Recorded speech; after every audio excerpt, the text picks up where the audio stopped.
I'm 19. I don't have any debt. I'm not in debt. Like, I'm not in debt. I live with my parents still. So I'm not in debt. I didn't go to college. Coco Gauff'S 3Am emergency livestream, Taylor Townsend's brutal online attacks, and the Egyptian queen taking Roland Garros by storm. The tennis world is on fire right now. Welcome back to Chatterbox, the channel that never sleeps, never sugarcoats, and never, ever backs down from the story. If you are new here, buckle up, because today we are diving headfirst into one of the most dramatic, jaw-dropping, emotionally charged weeks the tennis world has seen in a very long time.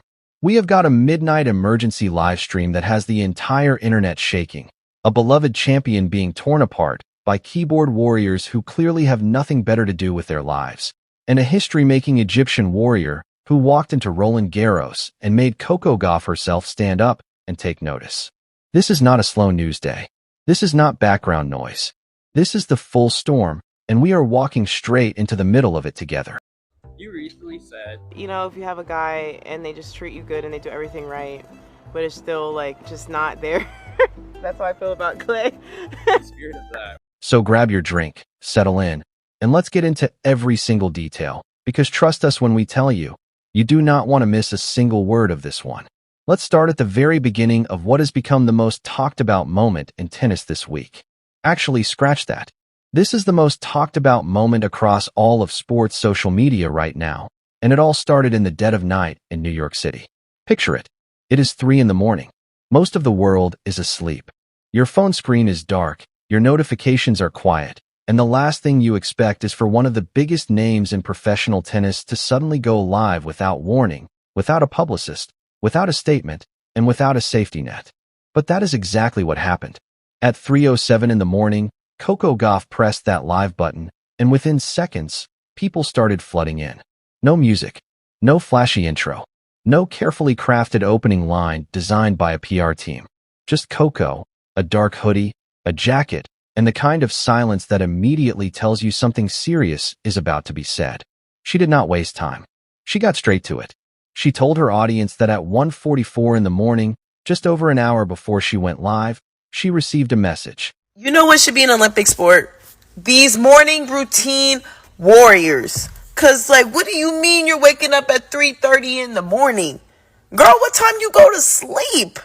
And what do you mean you're drinking your only don't nobody drink tap water no more? Gosh. Not from a random troll. Not from an anonymous account hiding behind a cartoon avatar. From a verified account connected to what she described as a powerful figure. And the message was exactly 1 sentence long. She read it aloud. She said the message told her to keep talking about things that were not her business, and then warned her not to assume that the people around her would keep protecting her. Let that sink in for a moment. A verified account, a powerful figure, and a message that arrived at 1:44 in the morning warning one of the most prominent young athletes on the planet that the protection she thought she had might not be as solid as she believed. That is not a playful comment. That is not a rival talking trash. That is a threat. And Coco Gauff, to her enormous credit, looked that threat directly in the face and decided that the appropriate response was to go live immediately and tell the entire world about it. Obviously, Taylor got off to a great start, and I think I was maybe a little too passive in the beginning, just a little bit nervous going in. But once I, held, I think at like 3-1 or something, I felt pretty confident. And here is the thing that made this moment hit even harder than you might expect. Her voice never broke. She did not cry. She did not raise her voice. She did not perform outrage for the camera. She was calm in a way that was somehow more unsettling than any emotional breakdown could have been, because calm in that context communicates something very specific. It communicates that this was not the first time, that this was not a surprise, that this was the escalation of something that had been building for a while. She confirmed exactly that.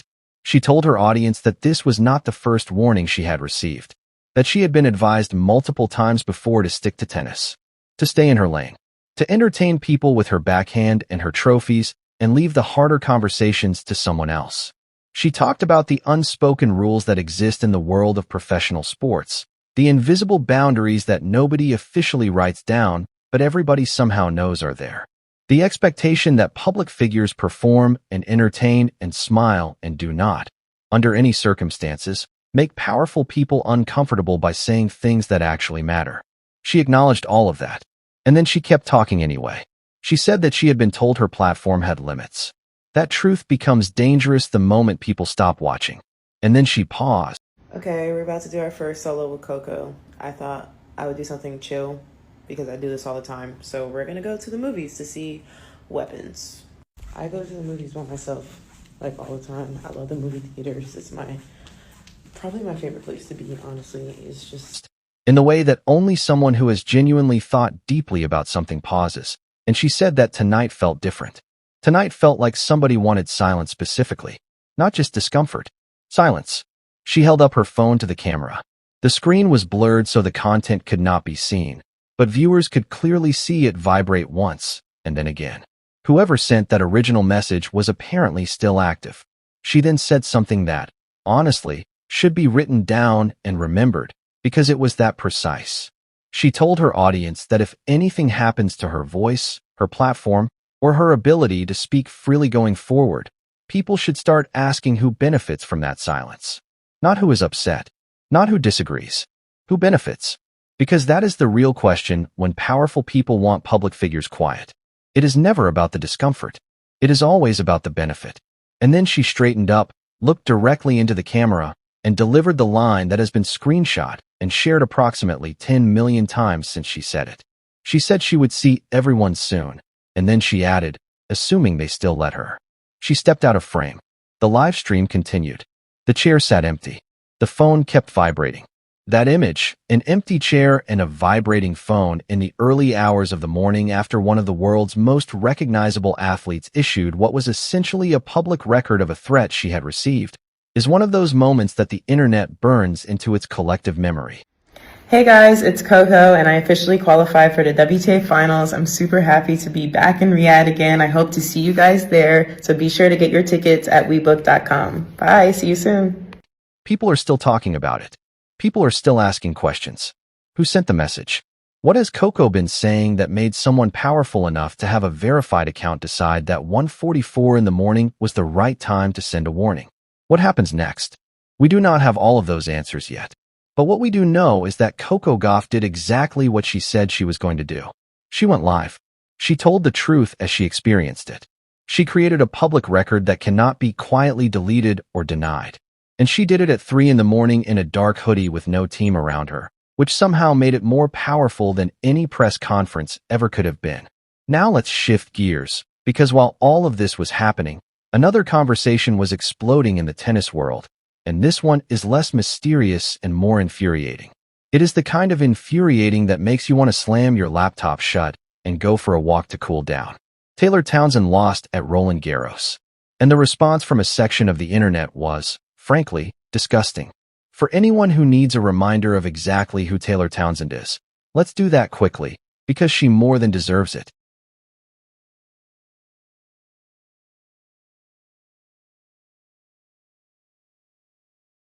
Taylor Townsend is a two-time Grand Slam champion. 2 slams. She is a mother. She is a competitor who has returned to the sport after having a child and continued to perform at the highest level of professional tennis. She has won doubles titles at the biggest tournaments on the planet.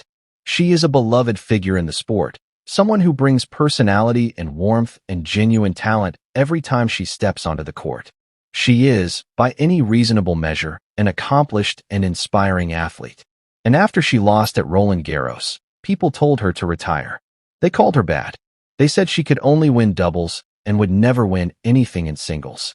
They said she always loses in the first round and does not deserve to be at the tournament. Athletes, at some point, you stop playing and the money looks a lot different.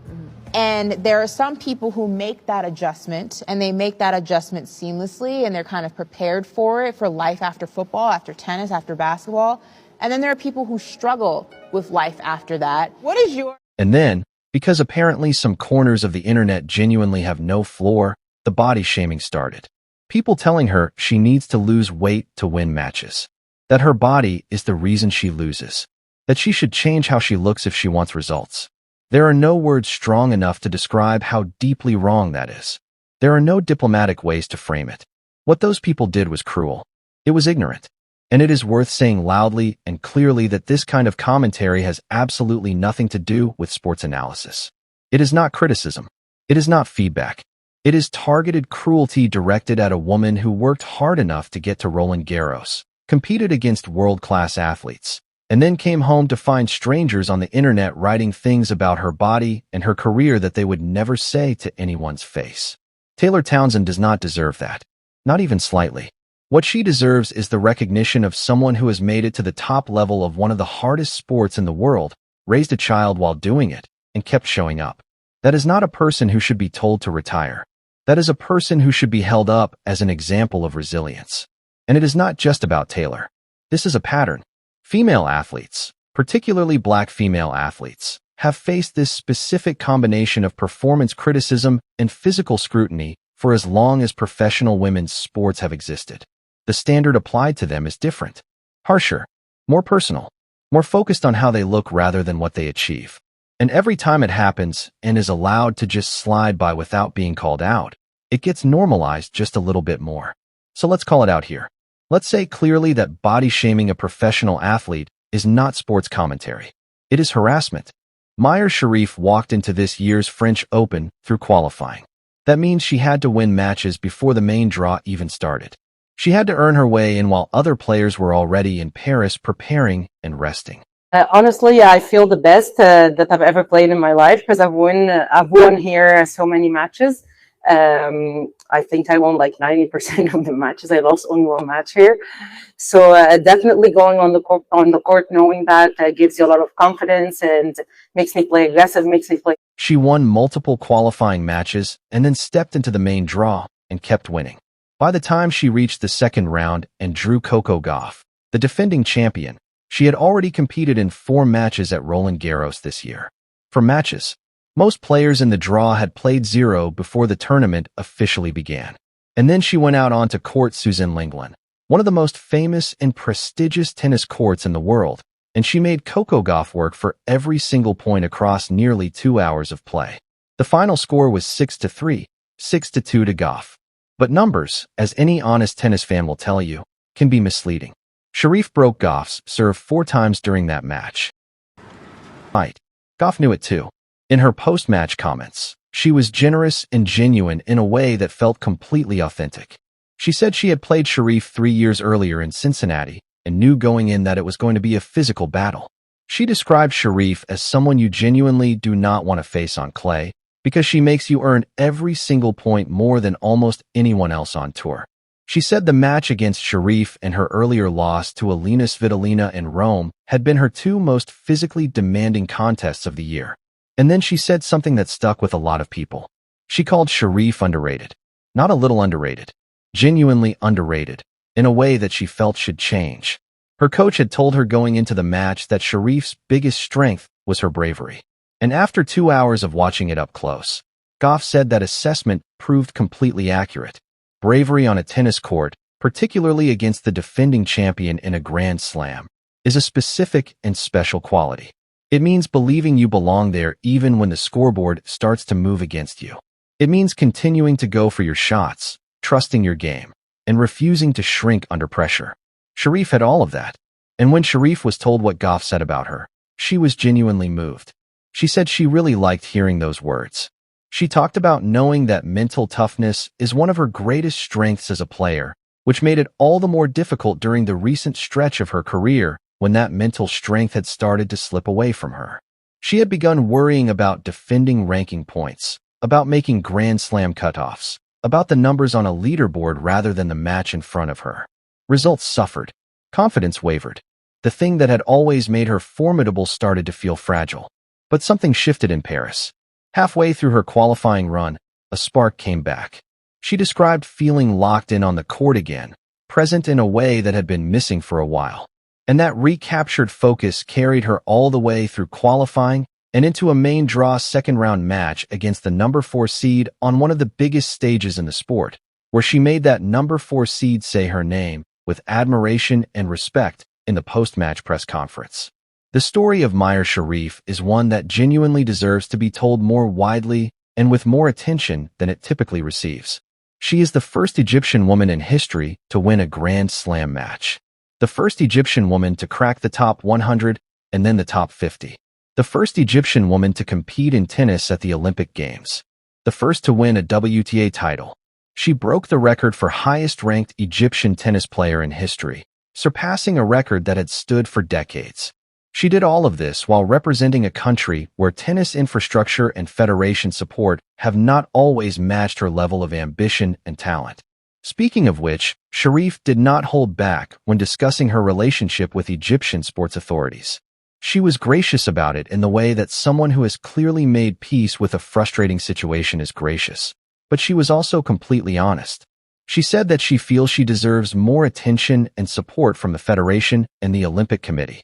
That when you have one tennis player performing at her level and you are not supporting her, not even acknowledging her on social media, you are sending a terrible message to every young Egyptian girl who might be watching and dreaming of following in those footsteps. She said it plainly. It is depressing. It should not be that way. But she keeps her focus on herself because that is all she can control.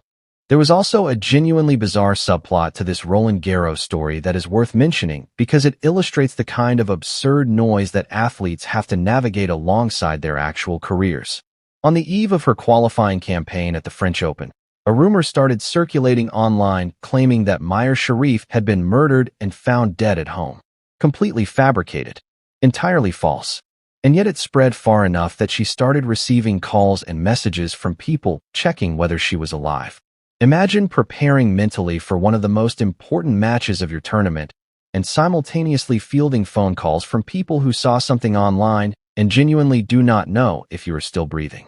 That is the world these athletes navigate. Sherif, characteristically, kept her composure. She barely engages with social media, which she credits as one of the reasons she is able to stay focused when it matters most. She did not let the noise become a distraction. And then she went out and won matches. She will now prepare for Wimbledon, targeting the qualifying rounds with the goal of climbing back inside the top 100 and positioning herself for the North American hardcourt season in Canada and Cincinnati later in the summer.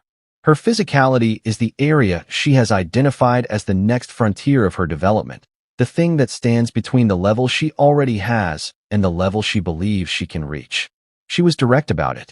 The talent is there. The mentality is back. The physicality is something she can work on, and she intends to. What makes this week in tennis so extraordinary, when you step back and look at all of it together, is the common thread running through every story. It is the thread of women in sport navigating pressure that has nothing to do with the quality of their tennis. Coco Gauff receiving a threatening message in the early hours of the morning because she dared to use her platform to say things that made powerful people uncomfortable.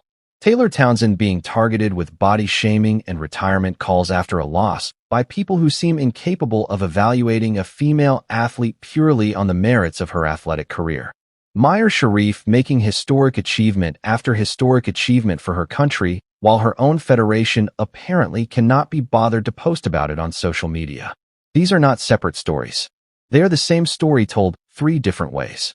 They are the story of exceptional women doing exceptional things and being met, at various turns, with hostility, dismissal, and threats rather than the recognition they have earned. But here is what those stories also have in common. And this part matters just as much. All 3 of these women responded to that pressure the same way. By showing up anyway. Coco Gauff showed up at 3 in the morning, live, on camera, holding a phone with a threatening message on it, and she told the truth. Taylor Townsend has been showing up for years, winning Grand Slams, raising a child, returning from maternity leave, and competing at the highest level, and she will keep showing up regardless of what the cruelest corners of the internet say about her body. And Mayar Sherif showed up for 4 matches before the main draw even started, pushed the defending champion to her limits on one of the most famous courts in the sport, and walked away from Paris not defeated but motivated, already planning her next move, already thinking about who have decided that none of it is going to stop them. Roland Garros is still ongoing. The drama is still unfolding. Coco Gauff is still advancing through the draw, still speaking her truth, still going live at 3 in the morning when someone pushes too hard. Mayar Sherif is already looking ahead to Wimbledon. And somewhere in all of the noise, Taylor Townsend is probably not reading her mentions, which is honestly the most powerful choice any of them can make. We will be back with more as it develops, because this story is far from over. That is all for today on Chatterbox. If this video gave you something to think about, something to feel, or even just something to talk about with whoever is sitting next to you, then hit that like button and let us know. Drop your thoughts in the comments below, whether you want to talk about Coco's live stream, stand up for Taylor Townsend, or share your admiration for Mayar Sherif's incredible journey. Every comment matters. Every voice in this community matters. And if you are not subscribed yet, what are you waiting for? Hit that subscribe button and join the Chatterbox family, because we do this every single time. No fluff, no filter, just the stories that actually matter, told the way they deserve to be told. We will see you in the next one.